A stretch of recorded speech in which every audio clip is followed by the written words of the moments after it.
In 1814, a bizarre event unfolded in London. The Great Beer Flood saw vats of beer burst, releasing over 33,000 gallons into the streets. The tidal wave of ale demolished homes and drowned 8 people. Imagine the chaos as residents waded through waist-deep beer. This catastrophe led to a public inquiry, but no one was held accountable. The event highlighted the dangers of industrialization and the need for safety regulations.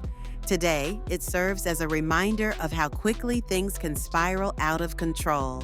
What if such an event happened now?